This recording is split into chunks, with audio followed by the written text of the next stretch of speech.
All right, we're going to begin. Welcome, everybody. So my name is Roger Berkowitz. I'm the founder and academic director here at the Hannah Arendt Center at Bard College, and thrilled to be with you today for the virtual reading group on Hannah Arendt's The Origins of Totalitarianism.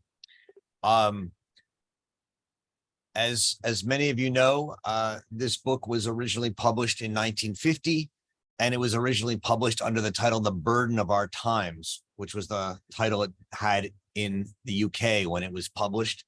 And then it was published in its first edition in 1951 in the United States under the title The Origins of Totalitarianism. Arendt rewrote it quite extensively for the German edition, which she then wrote and translated into German, and then added much of those changes back into the English edition, including replacing the short conclusion with a longer epilogue on ideology and terror in the second edition. And so we're using basically the text from the second edition forward is pretty standard. I'm using the Harvest or Harcourt edition, this one, and the page numbers that I give will be based on that edition in case you are hoping to read it and follow along. In any case, this was the first book Arendt published, her second book in a way, because her first book was the Rahel Varnhagen book. But it's a book she worked on starting all the way actually when she was in France as a refugee, and then came to the United States and worked on it largely strongly from the end of the war in 1945 until its publication in 1950-51. It's considered by many people to be one of the greatest books of the 20th century. It's on all those great books of the 20th century list. And it's a book that is difficult, long, and yet absolutely essential and brilliant. And so I'm very much looking forward to reading it with you.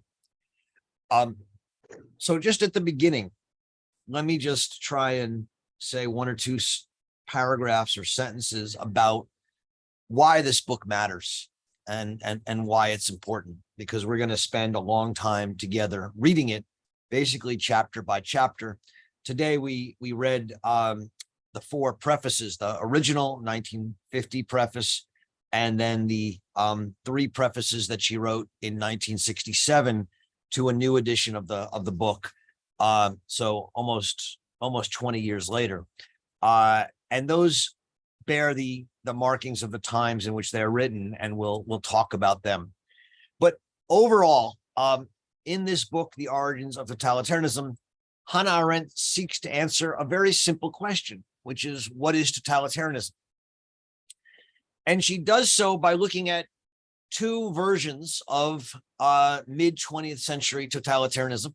She thinks they're the two first versions of totalitarianism that have ever existed: Nazism in Germany and Bolshevism in the Soviet Union. Part of her thesis is that there had never been totalitarianism before these two governments emerged in the 1920s and 1930s. She understood totalitarianism in a very, well, I was going to say very specific way, but it's complicated. But what I want to mean by that is that if there's one definition that we can have of what she means by totalitarianism, it is the total, and that's the word total, totalitarian, the total evisceration of human freedom. There had been many kinds of governments in the past, right? There'd been democracies, oligarchies, aristocracies, tyrannies, authoritarian governments, monarchies. But even in a tyranny or a monarchy, there's freedom. There's freedom in the private realm, right? The monarch or the tyrant basically wants to control what you do in public. Totalitarianism is different. It seeks the total evisceration of human freedom. And it seeks that not only in a particular state or nation, but on a global level, because it has to constantly grow and move out and expand. And so totalitarian rule, she says, aims for the total domination of the population of the earth, the elimination of every competing non-totalitarian reality. The ambition of totalitarianism is enormous. It wants to take over the whole earth and eviscerate all spontaneity, all freedom. Since one person who can think and change their mind and say, you know what, this totalitarian reality is not real, one person can pierce the totalitarian control of reality. And because of that, total domination has to obliterate spontaneity and freedom everywhere. It needs to have the ambition of being total. And this totalitarian effort to transform a plurality of persons into a unity means that it seeks to fabricate something that does not exist, namely a kind of human species resembling other animal species whose only freedom would consist in behaving or in preserving the species. And so totalitarian aims to turn man into animals. It aims at the total loss of both external and internal freedom through this drive to total domination. So that's the basis. And it's important for us to understand that for a couple of reasons. One, it's very easy to say things like, oh, we're seeing totalitarianism today, or certain governments are totalitarian. And we have to be careful about that, because Arendt means by totalitarian something really radical and specific. It's not tyranny, it's not fascism, it's not monarchy, it's not authoritarianism. It means a government that aims at a complete replacement of reality with a totalizing reality that eviscerates human freedom. And that's pretty rare. And she thinks it didn't emerge until the 20th century. She thinks there was never a government that was totalitarian before in 1929, Bolshevist Russia, and in 1933, Nazi Germany. And but so does that mean that totalitarianism ended with Nazism, the end of Nazism in 1945, or that it ended with the end of Stalinism in 1953? It's a great question. And it's one that in 1967, in the prefaces that she writes, she raises this question again. And it's also one that she addresses in the epilogue to the book, which she published in the second and forward and further editions. And what she says is totalitarianism is rooted in the true problems of our time. What are the true problems of our time? She mentions them in the beginning, in the opening preface to the book. So on page Roman numeral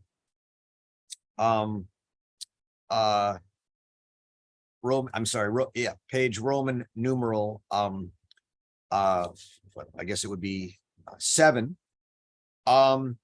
She wants to say that under the most diverse conditions and disparate circumstances, we watch the development of the same phenomena: homelessness on an unprecedented scale, rootlessness to an unprecedented depth. Homelessness to an unprecedented scale, rootlessness to an unprecedented depth. Homelessness and rootlessness are the problems of our century. We create masses of people who are homeless and rootless. What does that mean? Well, it can mean literally homeless, people who are refugees. And the problem of refugees is going to be a huge problem of this book, something we're going to talk a lot about. And it can mean rootlessness, people who are uprooted from the countries or the local places where they come from. But it also means something deeper and bigger, a kind of metaphysical homelessness and a metaphysical rootlessness. which Arendt is going to collect under the term loneliness. Loneliness, people have always been lonely, but usually we're lonely when we're sick or when we're older or when we're, in a bad place, emotionally. But for Arendt, loneliness, homelessness, and rootlessness names the kind of meaninglessness of life. The fact that we've lost those things that give our lives meaning, things like religion or tradition or family. And we're increasingly living in a world in which all we have to give ourselves meaning is our job or our, that gives us some status, our income. And increasingly, we don't even have those because of, unemployment. Mass unemployment has happened, obviously, during the Great Depression. And here we're talking about artificial intelligence today and the possibility of being replaced by machines. And so where do we find our meaning or our sense? And that rootlessness, that homelessness, that isolation, that loneliness, leads people to need to join movements that give them a sense of coherence and place in the world. And those movements, because they become so important to the person's identity, replace religion or tradition or family as the core value of identity of who we are. And so this deep modern need to belong, to be part of a coherent, meaningful world ideology, is for Arendt a problem of our time. It's not going away. It's one of the reasons that for her, the possibility of totalitarianism is not going away. The point is that totalitarianism is one answer, one remedy, one solution to this modern problem of homelessness, rootlessness, and loneliness. It's a radical, original answer to the modern human condition. And it's one that many people find attractive. And because of that, she thinks totalitarianism is an ever-present possibility in our age. And yet that doesn't mean that every time that we have a tyranny or a fascist government or an authoritarian government, it's going to turn into totalitarianism. One of the difficult judgments to make in reading this book, and that you're all going to have to grapple with as you read this book, is that Arendt, who lived through, obviously, totalitarianism, she was a Jewish woman born in 1906 in Germany, was imprisoned by the Nazis and then escaped and went to France and then eventually made her way to the United States. Arendt is deeply aware of the evils of totalitarianism. And the book is written still with that kind of anger, but also fear of it coming back.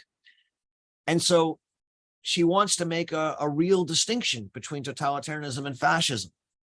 And while fascism is not something she likes, she doesn't think it's as bad as totalitarianism, right?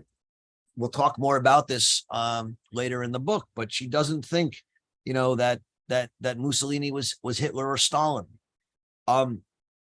And so there is a way in which the book has as its goal providing us with a kind of vaccine against totalitarianism. The vaccine is thinking. The vaccine is being free and holding on to freedom at all costs. And so there's a way in which she wants to say is what we really have to worry about is totalitarianism, because that's a problem. And some of these other things, which are also bad, we should try and avoid, but don't confuse them with totalitarianism. Okay.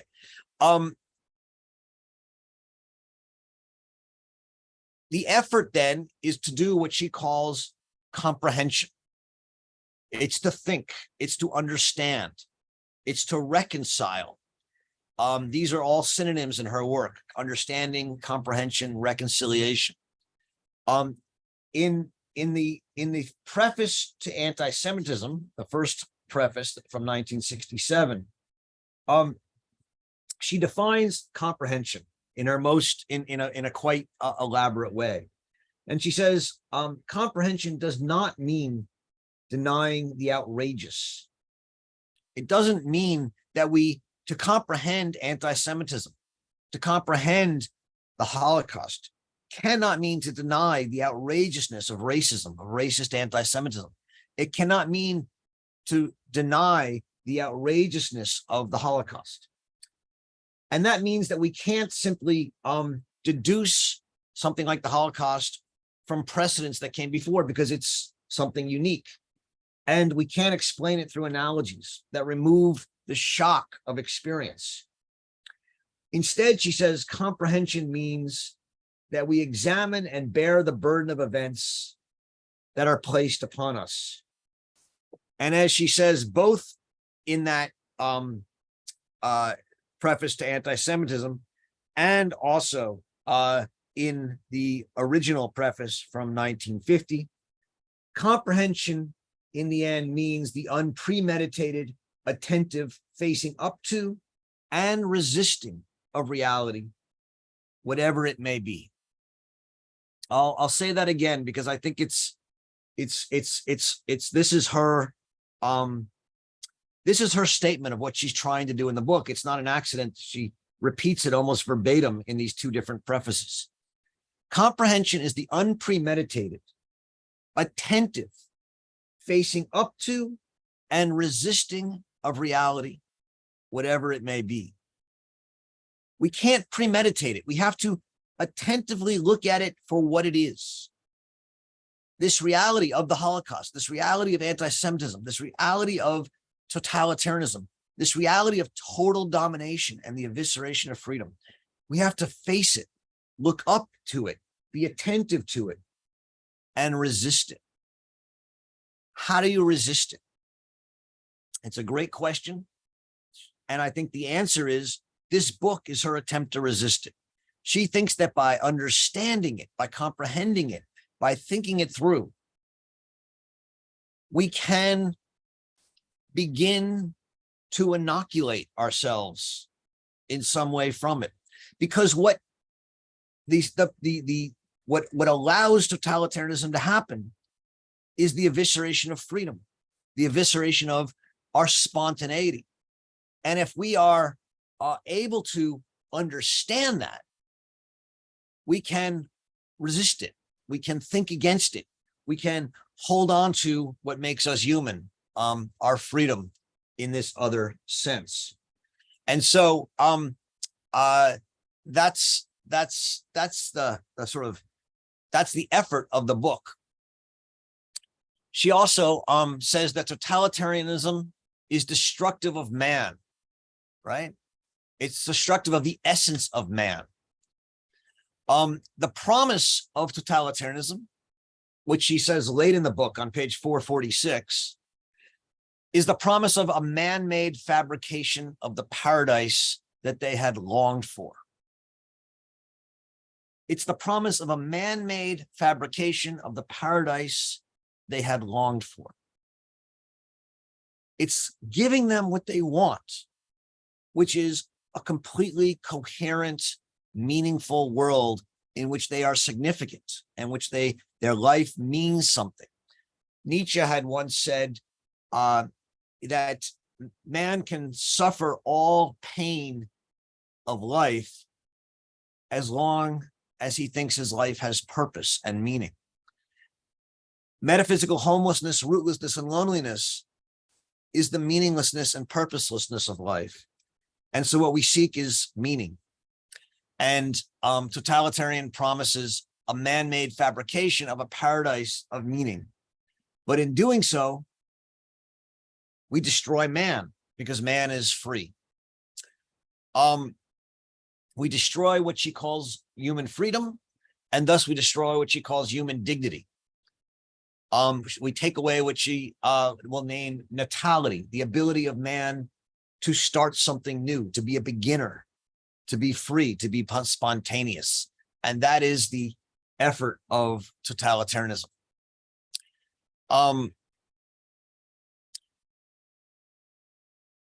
The book is called The Origins of Totalitarianism.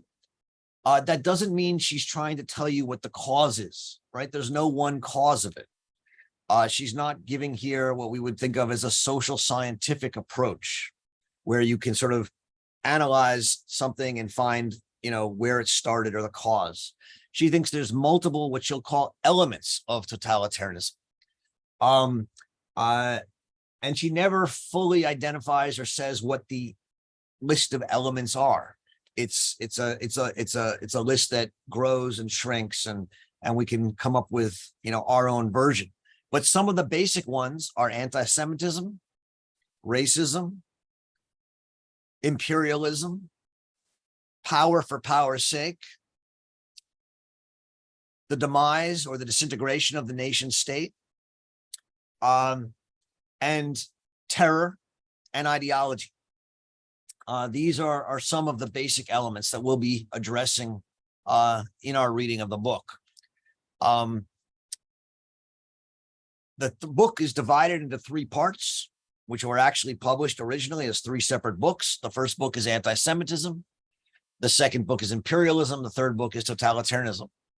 And she says in the original preface, anti-Semitism, imperialism, totalitarianism, one after the other, one more brutally than the other, have demonstrated that human dignity needs a new guarantee, which can be found only in a new political principle, in a new law on earth.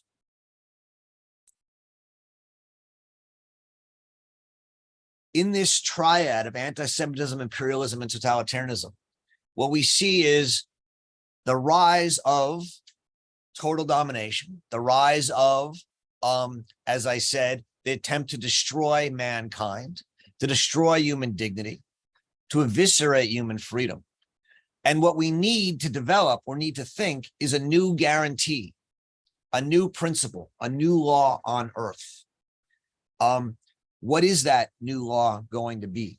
What is it that can resist totalitarianism?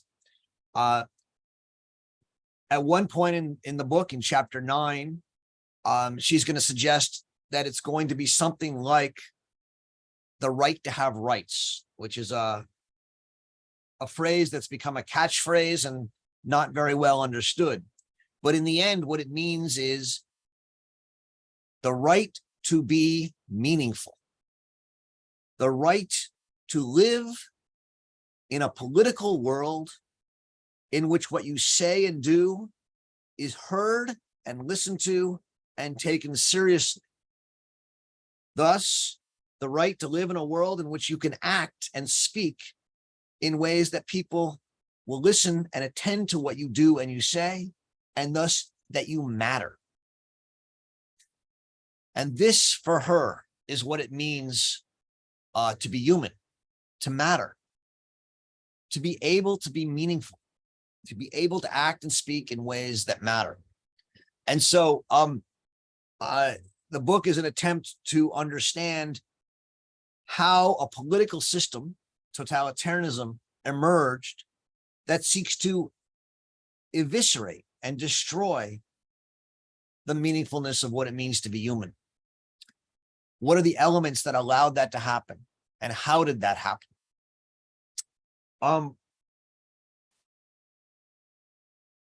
In the 3 prefaces that come after the original preface, she gives in 1967 a quick intro to these 3 different books on anti-Semitism, imperialism, and totalitarianism. And it's written from the perspective of 1967. So in anti-Semitism, she's really interested in writing in 1967 about, one, repeating one of the central theses of her argument, which is that anti-Semitism as it emerged in the 19th century is an ideology, is a racist ideology, and is not the same thing as a religious hatred of Jews. It's a secular 19th century ideology, not prejudice or not racism. I mean, it's racism, not prejudice. It's not based in actual Jew hatred. It's based in something else. And she says that in order to understand what it's based in, we have to understand three facts. One is that the Jews didn't have a state since the destruction of the temple. So they were living always amidst other people. Two, because they were living amidst other people, they depended upon protection from Gentiles for their safety. And three, living in non-Jewish lands amidst other people, in order to remain Jewish, they had to separate themselves. They had to dissociate themselves. And the result of this, she says, is that once the rise of equality emerges as an ideal in the Enlightenment, and once nation states with Jews in them begin to think of themselves as states with equal citizenship, assimilation becomes an option. The Jews could decide to assimilate and lose their Jewishness. And what we have to understand then, and this is not an attempt to blame Jews at all, but it's an attempt to understand, to comprehend what happened. We have to understand that anti-Semitism then became in the self-interest of the Jews, right? Because anti-Semitism would be an argument for the Jews to remain separate, for them not to assimilate. This doesn't mean that the Jews brought about anti-Semitism. It did not. They did not. That's not her argument at all. It's not about blaming the victim. It's simply saying that if we want to understand racist ideology, we have to understand that racist ideology, anti-Semitism, but we could also include other racisms, emerges in the 19th centuries primarily, and it's designed to resist assimilation. And there's crackpots on one side, but there's also a self-interest in people who want to remain Jews on the other, in allowing them to justify staying apart. In her discussion of imperialism, one of the things she emphasized in this 1967 preface is that imperialism, again, is about expansion for expansion's sake. It's about power, and power has no limits. And so power seeks to extend itself across the globe. It's about the idea that imperialism was not a nationalist project. It was an internationalist project, and both Nazism and Bolshevism were internationalist ideologies. And she asks in 1967, are we returning to an imperialist age? And if we are, the two imperialist powers that she's looking at in 1967 are the United States and Russia, and potentially also China. And what she says is that the imperialism of the 1960s is not the same as the imperialism of the 19th century and the early 20th century. And yet it's not completely different from it, because just as the imperialism of the 19th and 20th centuries, early 20th century, was an expansionist, non-national project, so too, she says, do both Russia through international communism and the United States through a kind of liberal world order. Seek to expand power, not for racist reasons or class reasons necessarily, but to exert our power as a world power, as the great power of the world. And she raises the question of whether the United States is becoming an imperialist power. And she worries that it is. And her main, the main activities of the United States that she focuses on are its use of foreign aid, which is basically money, lots of money, billions and billions of dollars given to countries that doesn't have much use, doesn't make the people's lives in those countries much better usually, but it increases our power. And we're willing to spend billions of dollars, not in our self-interest, not in making our lives better, not in making their lives better, but in increasing our power. And secondly, she says, the rise of the security state, the rise of an invisible government led by secret services, what we might call in today's parlance, the deep state. And Arendt was, if not a huge critic of this thing called the deep state. That's not to say that she and Mr. Trump agree on everything. And I think that in his critique of the deep state is quite different than hers. She would be very much in favor of a meaningful civil service that is neutral and professional. He's trying to destroy that. But she is worried about an invisible government, a secret government that she does think it has as its interest expanding U.S. imperial power, not protecting the interests of a constitutional republic. And understanding that difference is going to be crucial to our reading of the book. Finally, the preface on totalitarianism is largely given over to looking at the sources that have come out about Russia and Germany and also China since she wrote the book in 1950. But there's one important part that I think we should at least focus on, where she says that we are handicapped today in our thinking about totalitarianism by our inheritance of an official counter ideology of anti-communism, which also tends to become global in ambition. She's actually warning here about what might be called Cold War liberalism. She's warning here about those who would say that we should pursue a foreign policy of expansionary anti-communism to make ourselves do a great world power, which she says tends to become a global ideology. And we have to be worried about that. And we want to avoid embracing any kind of ideology, expansionist ideology, because those are the kind of things that can lead to totalitarianism. She then gives a list of some of the core elements of totalitarianism in this preface in 1967. She says we have to be careful about overusing the word totalitarianism. We don't want to claim everyone is a totalitarian government. And she says there's a couple of different aspects of totalitarianism to pay attention to. One is the elimination of group solidarity. We want to get rid of all groups, whether it's academics or chess players or the bourgeoisie or the working class. We want to flatten all those distinctions, because when people are members of groups, they're not part of a total government. They don't fully accept the totalizing propaganda and rhetoric of the totalitarian government.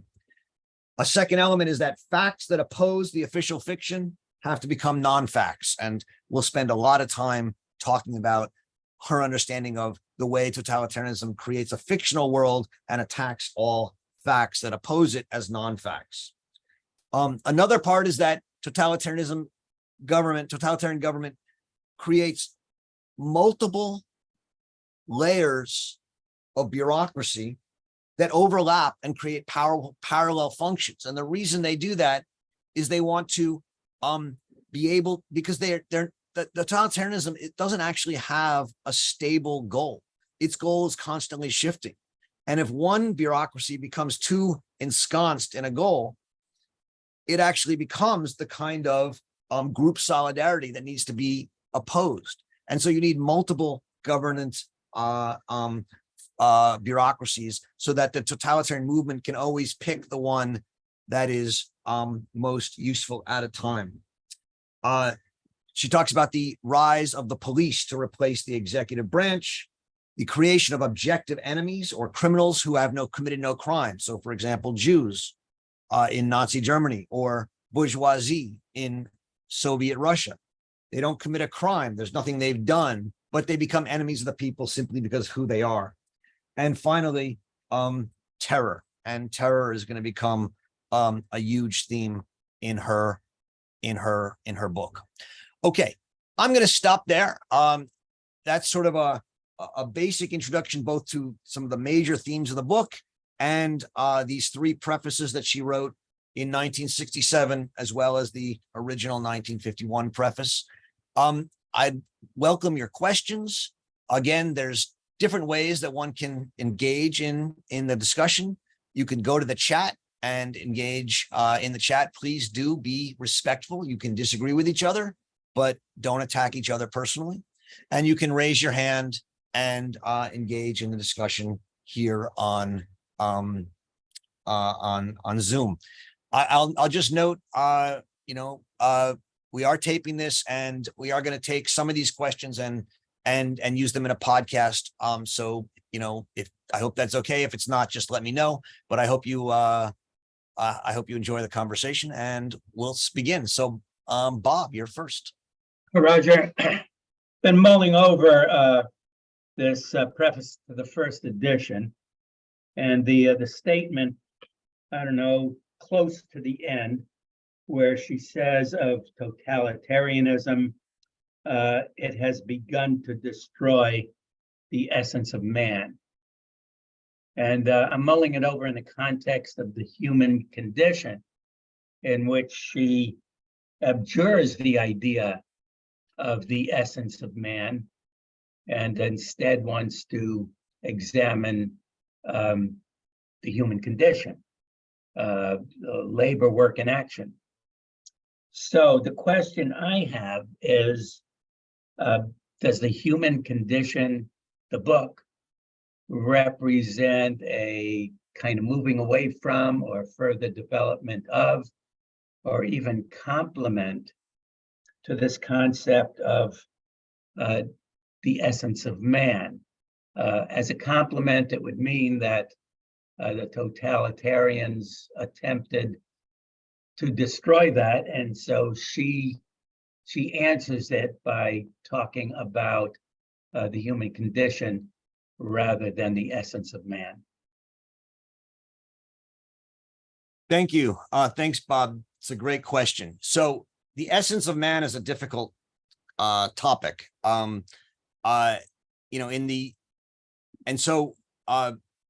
If you mean by essence, and if we talk about by essence, essentia in the Latin, right? And in difference from existence, so that there's the existing man and there's the essence of man, which is sort of his concept. You're right. Arendt doesn't think there's an essence or a nature, a human nature of man. And yet, there are other ways to think about essence, right? One of her teachers, Martin Heidegger, used the word wesen as a verb, right? To wesen, to waste, to essence. And what he tried to do with that is to understand that while there may not be like a set essence of man in a kind of conceptual level, there is a way that human beings come to be in the world. And Arendt in the human condition is trying to explore that in her own way.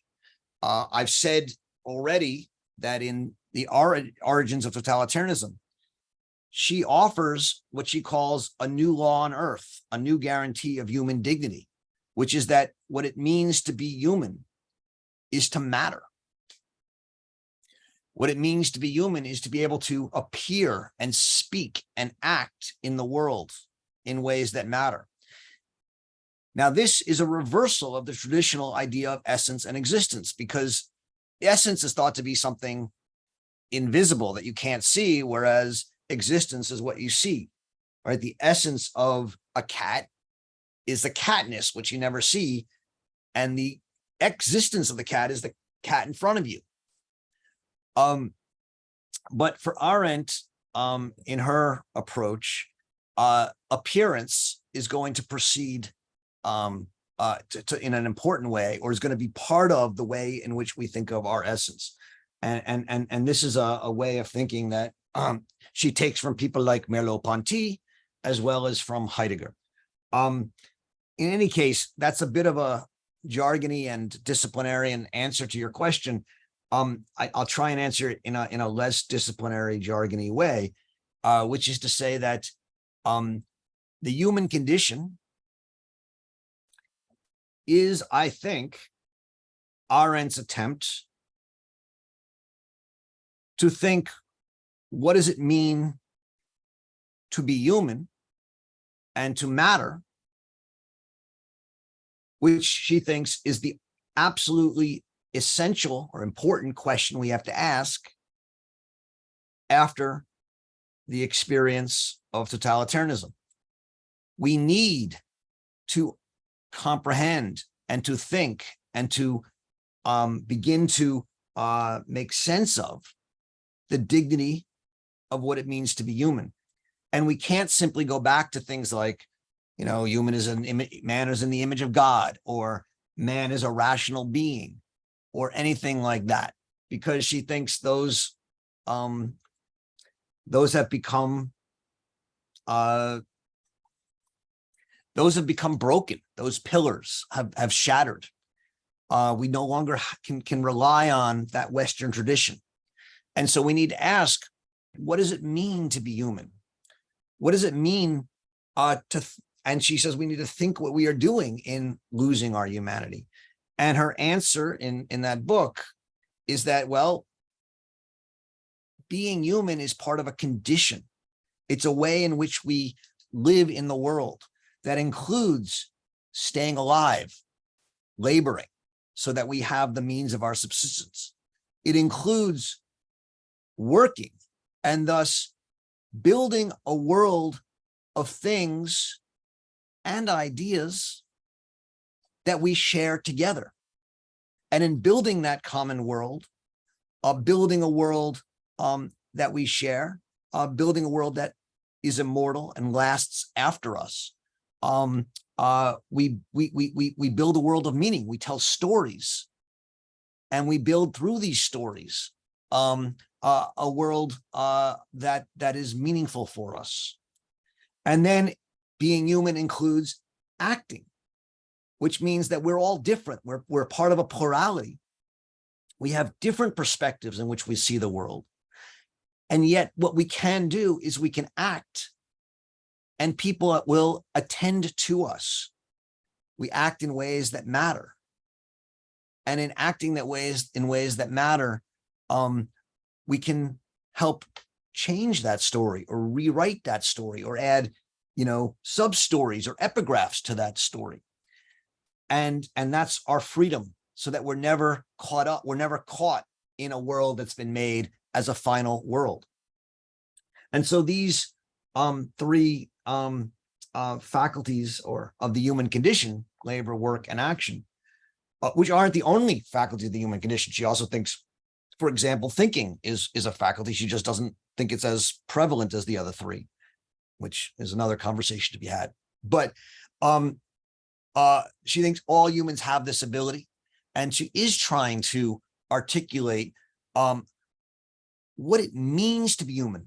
Maybe it's better to say that than to say an essence of humanity, which I think is an attempt to answer the question that she raises in the Origins of, we need a new law on earth. We need a new guarantee of human dignity.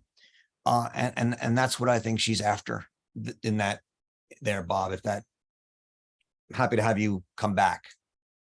No, that pretty much answers it. I was surprised. I was struck by her use of the word essence, whereas she could have used, like you say, the ability to action as part of the human condition, or could have used human condition in its entirety. But So one of the, I thank you, Roger.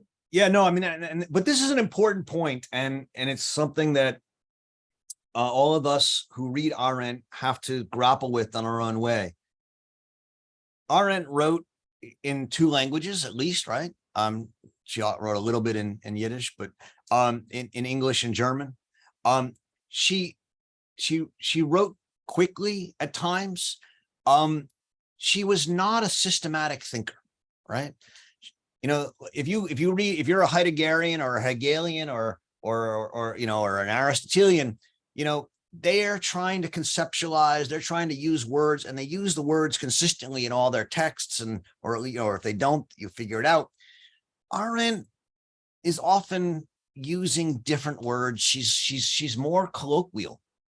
That doesn't mean she doesn't often use words very carefully. She does, but when she uses a word like essence, we have to actually think through what she means by it. And that's not always an easy thing.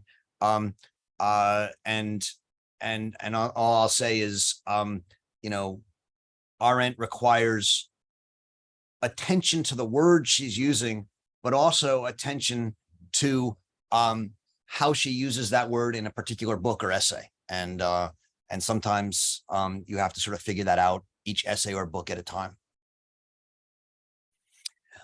I'm sorry, is it Raquel or Rachel? You have to unmute yourself. Thank you so much. I want to suggest that maybe Arendt is a bit more systematic than you suggest, and one way that we might read this text is as a theory of modernity, and that there's an organic connection between the books that follow after. It seems like the turning point, or as a theory of modernity, it comes down to before and after the Industrial Revolution.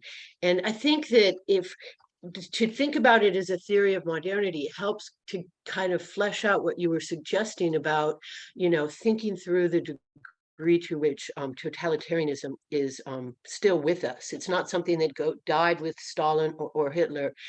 And I think that I think in this last chapter, she mentions that, parties which are connected to interest become mass movements, which can just be organized. The secret police or the deep state come into power, and that kind of surreptitiously a new form of rule takes over, which people aren't even aware of, maybe because the Constitution remains as it did in Nazi Germany with the Weimar Constitution. And part of the reason is that we don't recognize that there's a new motivation at hand. The motivation for total domination is not the same as, simple interest. You can't just ask cui bono, who benefits.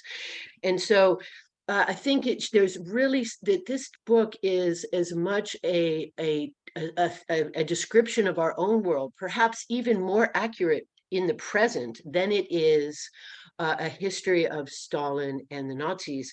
And that is, if you read the book phenomenologically and think through the relationship between imperialism, capitalism, and totalitarianism, you'll see that technology is a new form of rule, which actually does the work of the stormtroopers. When we think of things like, a rule by blockchain or the surveillance state, we will see that what she's describing as totalitarianism coming into being is becoming an ever-present possibility in our world. And I think those people who are concerned about something like the biosecurity surveillance state, which is, operating at a global level, censorship and propaganda that is happening, Arendt describes what they're seeing very precisely. And just one final tiny point, or point I would say, is that when we think about our present world, it's important to keep in mind from Arendt's point of view that anything and everything can be weaponized. You can think about diversity, equity, and inclusion as an racist ideology, which functions in the same way as Arendt describes weaponized ideology. And so I think this book is an invitation to think critically about every aspect of our present condition.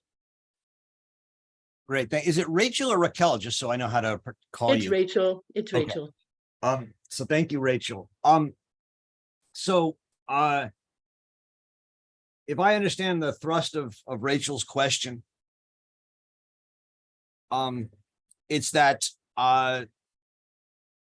Arendt's description of totalitarianism is a roadmap to understanding many of the events and happenings today. And she offered a couple, rule by blockchain, or the surveillance state, biosecurity surveillance state, and even ideologies, whether it could be kind of right-wing ideology or even a left-wing ideology. And so, you know, and in saying that, I take it that Rachel is suggesting that you know, Arendt is offering a theory of modernity, is the word she used, which I don't know. I don't know what the theory of modernity is, but a description of it in some sense. So let me just say, you know, there's no doubt, as I think I made clear in my introduction, that Arendt thinks that the conditions that made totalitarianism not only possible but desirable for so many people are a part of contemporary life.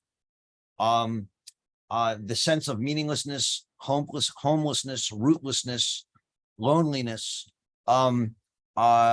as sort of a metaphysical condition in which people desire meaning and coherence, is part of the modern world. I don't think that's a theory of modernity. I think it's an observation of what's of a kind of restlessness and need that is continually present, sometimes more strongly than at other times, in the last 150 years. There are, and as a result, Arendt says we're going to have the, you know, ever-present possibility of responses to that, some of which can be quite positive, right? You don't have to respond to that through totalitarianism or negatively. You can seek to create meaning by you know, joining in groups of dinner parties and discussions where you go and you have weekly or monthly discussion, you know, fora with your friends, or bowling leagues or baseball leagues, whatever, or you know, you do yoga, or you do you know, meditation, and you seek to work on yourself, either as an individual or in groups with others, or, and this was Arendt's chosen approach, you attempt to create politics in which we find a common world amidst our differences. And we seek to talk to each other about what is important, whether it's abortion or DEI or letting in immigrants or the environment. And we realize we all have different perspectives and we all disagree, but we make an effort to try and build a common, meaningful world through action and work, as I was talking about with Bob a couple seconds ago. And we try and create a common world that we all recognize and we find meaningful and gives us a sense of meaning. So there are all sorts of ways of responding to this condition of homelessness, rootlessness, and loneliness that Arendt identifies, and she's not the only one, that I would say are quite positive.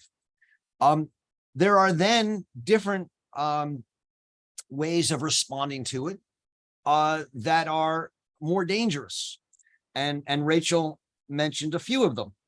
You know, surveillance, or a kind of ideological closed circle, closed-mindedness, in which if somebody doesn't agree with me, we exclude them from our firm or our college or our group of friends. And instead of plurality, we seek to try and create a closed loop, and we even weaponize our ideology and say that anyone who's not like us is against us and has to be canceled or fired or reprogrammed in some way. So all of that, I think, exists, and I think Rachel's right about it. The question that I think where maybe Rachel and I don't know, maybe have a disagreement, is that it's quite rare today to see this being done by a state in a totalizing way, right? I mean, Google and YouTube have algorithms that tell me what ads I'm going to see. And Twitter, now, I don't exactly understand how Twitter exactly works right now since it's been taken over by Elon Musk, but it has algorithms and it has ways of feeding me particular kinds of information and advertisement. And Facebook does, and so does Truth Social, and so does Threads, and so does others. And I'm saying all this because they're not all the same. The point is, there are different values and different ideologies that these different companies and different nonprofits and different governments embrace. And what we don't see, at least in many places today, is a single party or state making an effort to become the only legitimate ideology that is allowed, and that everyone else is either killed, imprisoned, or exiled, right? Now, you can look at a country like China and say their surveillance state and their effort to imprison and disappear people who fundamentally challenge their worldview is pretty close. And I think you could say that in China, you're seeing something like, if not full, very close to a totalitarian worldview. But I don't see it. I think you'd have to stretch yourself pretty wide to find what Arendt thinks of totalitarianism anywhere else. I mean, maybe in some smaller countries I'm not aware of in the world today. So, yeah, I mean, blockchain or surveillance state can be quite repressive, but repression is not the same as totalitarianism. And, as long as you have a different repressive state in New York and California and Alabama, and you have, different DEI ideologies in Alabama, Texas, New York, and Florida and California, what you don't have is totalitarianism. You have maybe competing non-pluralistic ideological movements, but I'm not sure you have yet totalitarianism. Rachel, does that make any sense to you or not? Well, actually, I would beg to differ, because I think that as Hannah Arendt rightly feared already back in the 40s and mentions repeatedly throughout Origins, there's a vast cooperation among the so-called national security intelligence agencies. Jeffrey Sachs refers now to just the global security state apparatus, something like DEI, which kind of came down all at once after being, emerging a little bit in left-wing places, came top down in 2020 during the BLM protests, but it simultaneously throughout, the so-called collective West, there were proclamations that racial injustice is a public health threat, and radical changes were made to bring about a new sort of organization of the world based on equity. And this form of equity is not diversity of viewpoints. It's a kind of potential reconstruction of society based on, predictive policing and predictive medical care. Rachel, And- I'm Okay, and so I just wanted to beg to differ a little bit. So that look, I hear what you're saying, right?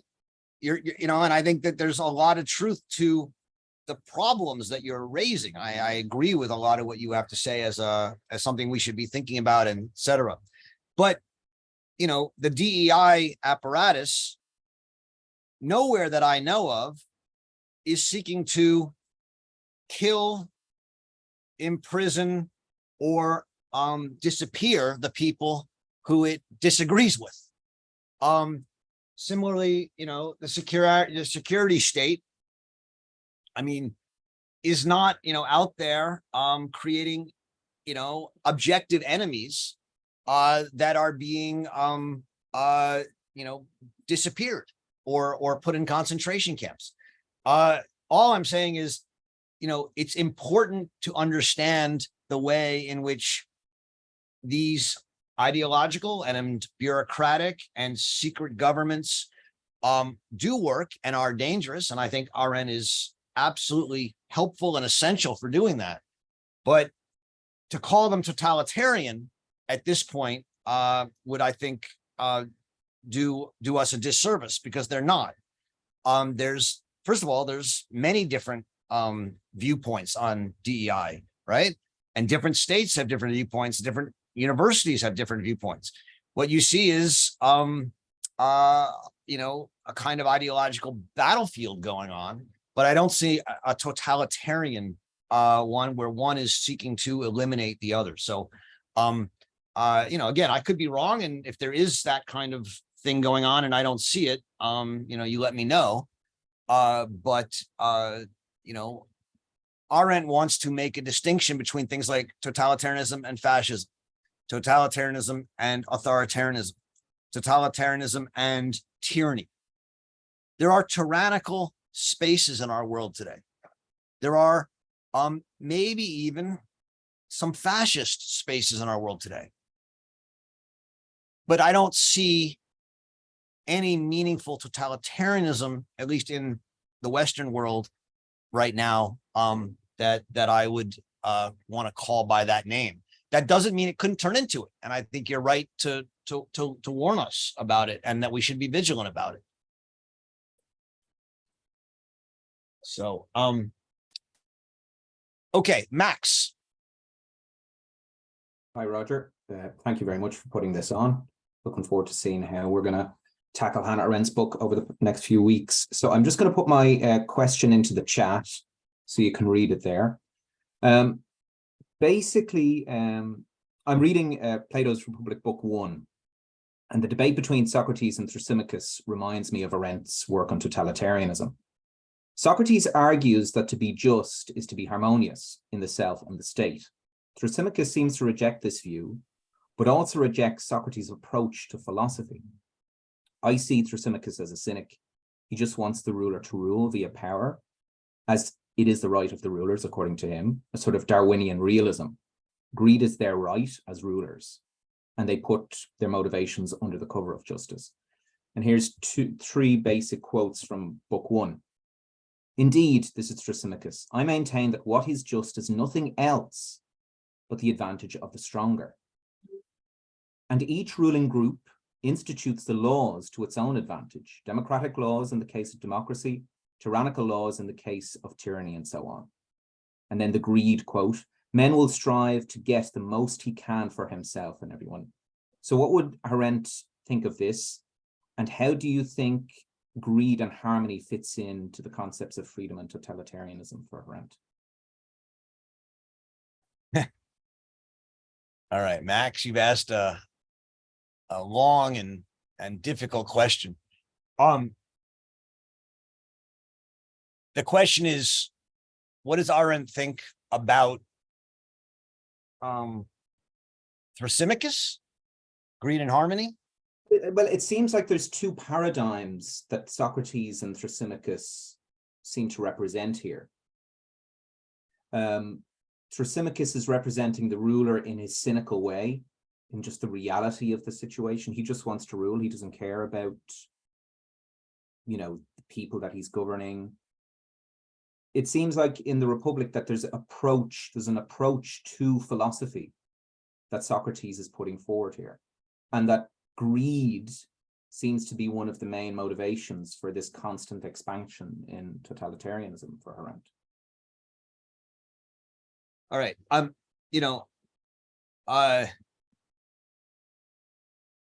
There's so many different sides of this question that you've asked, and from a and part of it is just how we read Plato as well. But let me at least try and understand it in one way, and at least offer something that I can respond to, which is that book one of the Republic, as I read the Republic and understand it,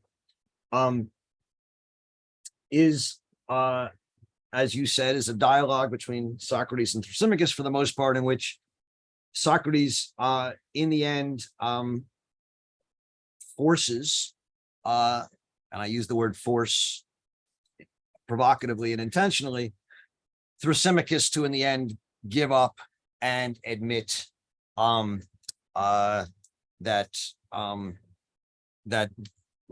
justice is a kind of harmony, and yet he does so by pushing and twisting and being quite violent to Thrasymachus's words and meanings, and after it is done, Socrates' two friends, Glaucon and Adeimantus, basically say to Socrates, "We don't think you've done enough, right? You haven't really convinced us, and we need, if we're really going to ask people to be just, even when it's not in their interest, so even when their greed and their self-interest would lead them to be unjust. So, for example, when they had a ring that made them invisible, like Gyges' ring, why would they do justice when they could get away with it and not be caught?" And Socrates says, "Oh my God, now you've opened up a can of worms, because now I actually have to do something which I don't want to do, which is tell you what justice is. And that's not something that I really should do. It's not something maybe I can do, but I have to try." And then we get the model of the big letters and the small letters and the city and the soul, and we end up in book 7 with the theory of ideas, and the theory of ideas is an attempt from this Socratic Plato to say that there is a kind of truth to justice, that the guardians, the experts, the philosopher king can see in the light of the sun or in the light of ideas, and needs to be imposed on the people. And if the people can't see it, they have to be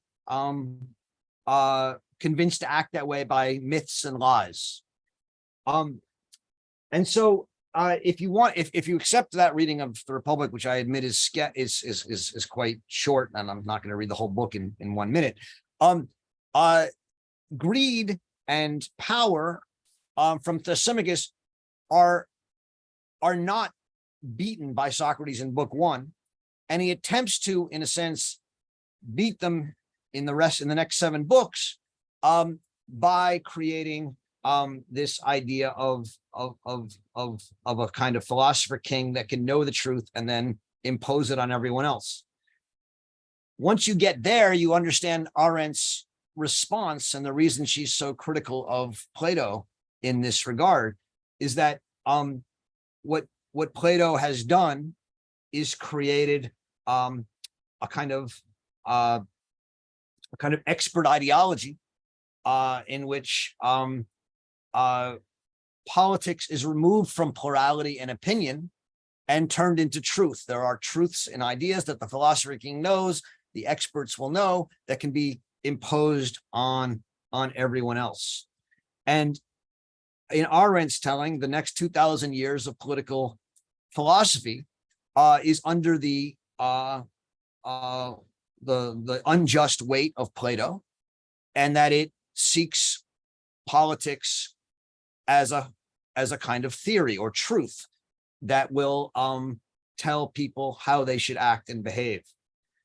Her view, right, is one of much more of plurality, of allowing people to have their opinions, to disagree, to pursue their interests.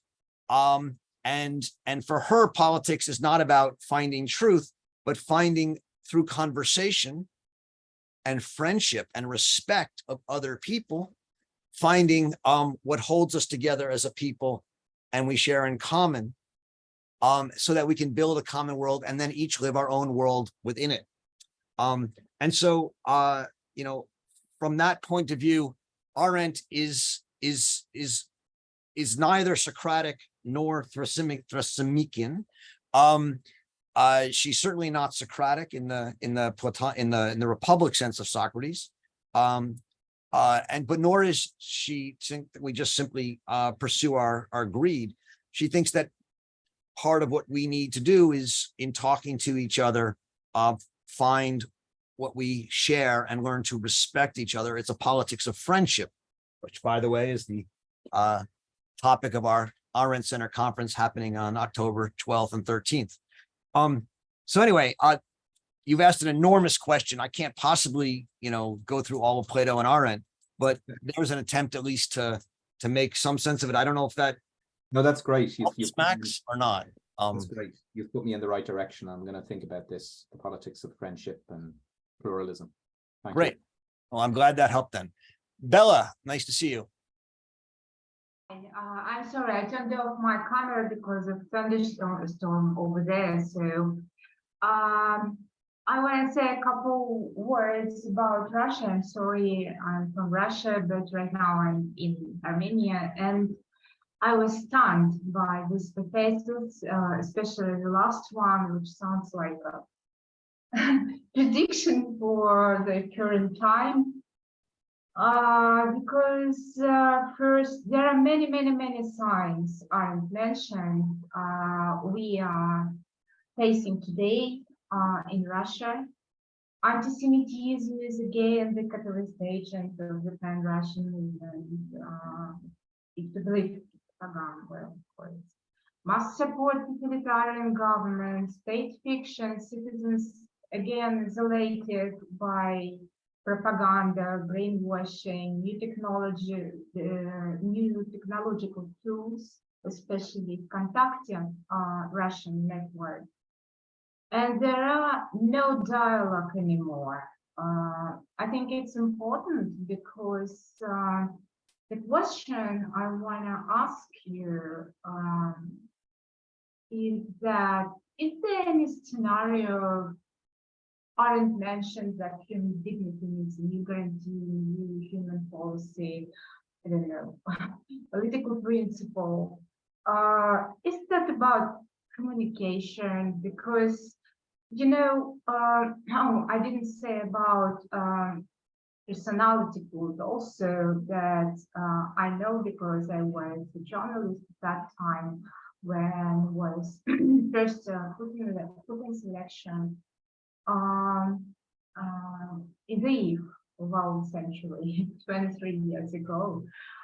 And, at that time, so-called secret police, let's call it FSB, dictated us how to, that we should show him and not criticize.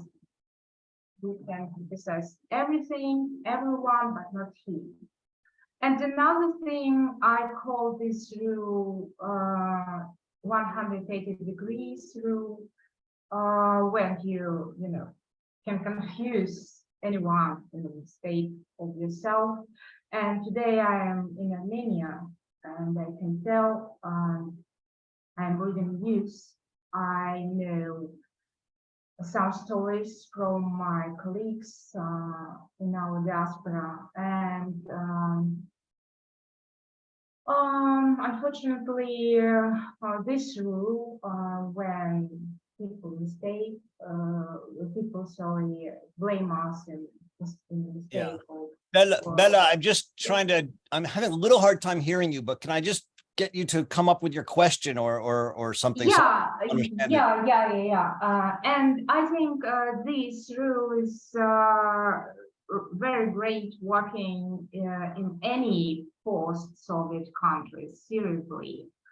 And then asking you, is that human policy, is that about communication, as I understood you? Okay. No? Yeah, I can try and say something about communication.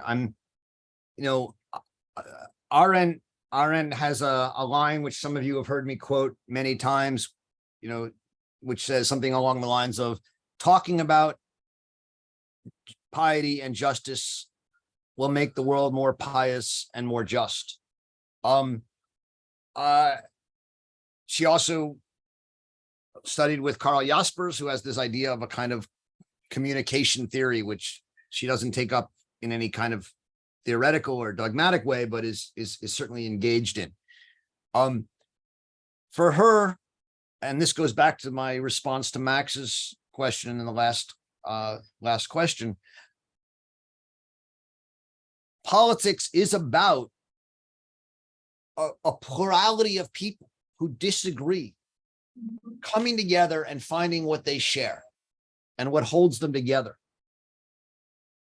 Now, you can do that from the top down, like Plato is suggesting, through a philosopher king, or through a monarch, or through a tyrant, or through a totalitarian party. Or you can do it from the bottom up, which is Arendt's idea of a politics. And that requires spaces where you can appear and talk and listen and act. Town hall meetings, workers' communes, workers' councils.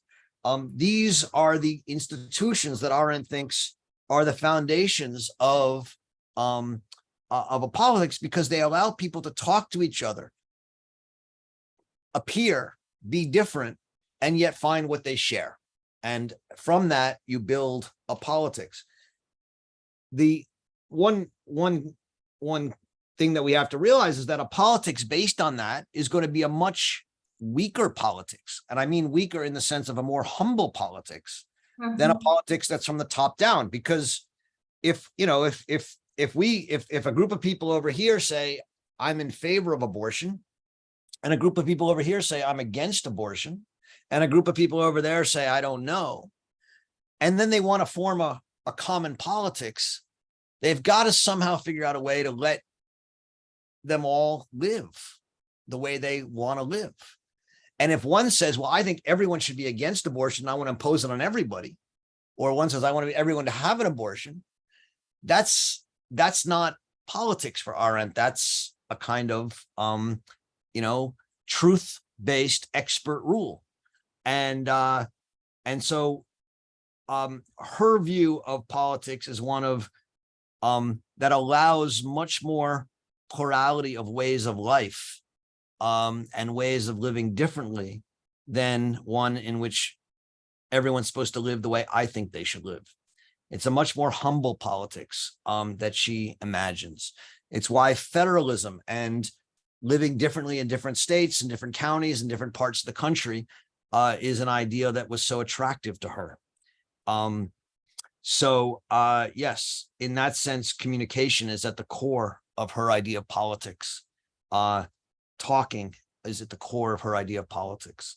And when you shut down speech through censorship or oppression of any kind, you make politics impossible in her view, which is why she's such a strong proponent of free speech, not because of some, it's in the Constitution or because it's this, great value, or because it'll lead to the truth and sort of a marketplace of the ideas idea. She doesn't believe any of that, but she believes that the only way to form a politics is by actually letting each person express their view and finding what we share.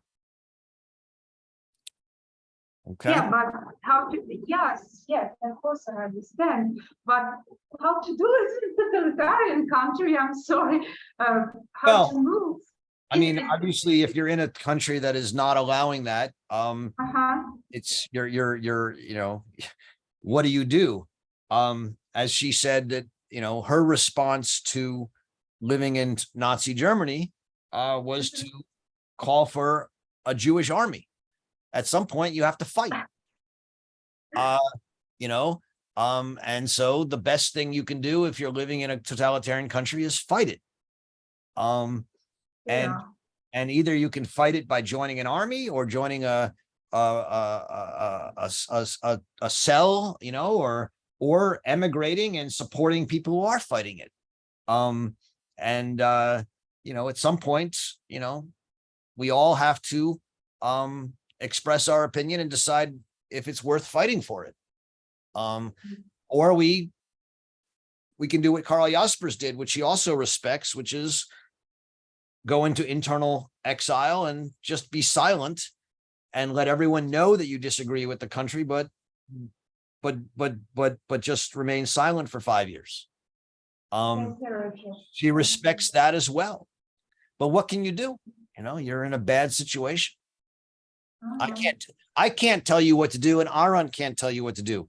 We can all she can tell you is here are your options, and you know, there are and you have to figure out what you need to do personally. Thank you. And I don't think it's an easy choice, so I don't envy you. John.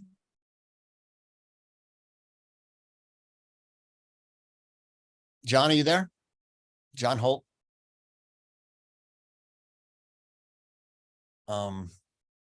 Yes, can you hear me now? I'm sorry. Yeah. Okay. Yeah. Arendt's understanding of totalitarianism, I think, corresponds to Orwell's 1984 as opposed to Huxley's Brave New World. And today, I think we're far more endangered by the Huxley version of totalitarianism. That is, it lulls us to sleep. Freedom is no longer necessary because we are lulled by the media, and the technology today, digital technology today, is a far more dangerous weapon in the minds of totalitarian rulers. It's also, totalitarianism seems to me to face a greater threat from the corporate sector than the political sector. That is the plutocracy, the de facto plutocracy that we have now. And they use technology in kind of Neil Postman sense of amusing ourselves. In public discourse in an age of entertainment becomes very difficult. Thanks, John. I mean, those are good points. You know, I'm not an expert in Huxley. I haven't read it in a while. I think you're right that Arendt is closer to Orwell. And I think there's a lot of you know, I mean, a big part of Arendt's thinking about totalitarianism, which we'll get to in the parts of the book on totalitarianism, is about the attack on reality, and the need of a totalitarian to create a fictional, coherent reality. And certainly Orwell understood that brilliantly, and I think he and Arendt are very close in their thinking about that. You know, on your point about the sort of way in which mass media puts us to sleep, and corporate media and corporate ideas put us to sleep. You know, I think you're generally right, and yet let me say, there have been moments of sleepfulness and moments of wakefulness in the last 100 years, right? When Arendt wrote her book on revolution in 1963, she was writing at the end of the 1950s. And the last chapter of the book on the lost treasure of the revolution is a very cynical chapter about how, the old American idea of action and public happiness and the experience of freedom and self-government has been abandoned by a corrupt citizenry that cares more about having 2 cars and a house and, nice clothes and whatever. A mere 7 years later, in 1970, when she writes Civil Disobedience, in the wake of the rise of the civil rights movement, the anti-war movement, the voting rights movement, and others, she suddenly has a very different opinion, right? Which is that civil disobedience is the modern institutional form of the town hall meeting and self-government and the American tradition of and the experience of freedom and action. I think one can see the last 30 years some similar waves. So you had a time of rising corporate and governmental power and government centralization, right? Huge government centralization in this country from the 1970s, 60s and 70s through, the early 2000s. And then what happens? The rise of a massive anti-government right-wing freedom movement. Now, some of us may not like it. Some of us may like it. I don't want to judge it, but a massive citizenry movement, the Tea Party leading into the MAGA thing, which has mobilized, millions of Americans against what they see as an overly intrusive central government and corporate structure. Exactly what you're talking about. And when that happened, what have you begun to see? The mobilization of people on the left that are suddenly, whether it's Occupy Wall Street or Black Lives Matter or just generally people trying to get into politics. Many of my students go into politics on the left. And so what I'd say is I wouldn't be so cynical. I think what we have to understand is it is human nature that at certain times, we'd rather focus on our individual lives. And yet there is at least somewhat alive a real sense and belief that one can make a difference in the world. And a lot of people are trying to do so. They just disagree. There's people on the right, there's people on the left, there's people in the middle, and there's real action. And I think it's important to credit that. And instead of my own view as a teacher of young people is to say, let's not be, if you're cynical and you're upset, there's a tradition of citizen action that you can get involved in. And that's, I think, a very hopeful way of reading these materials. Thanks. Yep. We're sort of out of time, and I see there's still a lot of questions. All I have to say is that we have almost 5 months of reading this book together, and we're going to have a lot of time to do so. And all the issues that we're talking about today are going to keep coming back up. So I very much look forward to getting your questions and getting them out. If you do have questions that you really want to ask, you can email them to me and I'll bring them up in future sessions. We're not meeting next week because it's Rosh Hashanah, and we will then reconvene on the 22nd, I believe, of September, and we'll be reading the first chapter of the book Anti-Semitism, if I have that right. Is that right, Yana? Anti-Semitism is an outrage to common sense. Is it just that chapter? That's correct. Yeah, it's a short chapter, but a very, very rich and interesting one. So I hope you get to pay attention to it. I hope you enjoy reading Hannah Arendt, and we'll see you in 2 weeks. Have a very happy holiday if you celebrate. Thanks very much. Gracias, Professor Roger. Thank you all. Thank you. Thank you, Ciao. everyone. Ciao, ciao. Bye. Ciao, ciao. Bye-bye. Thank you. Bye-bye. Thank you.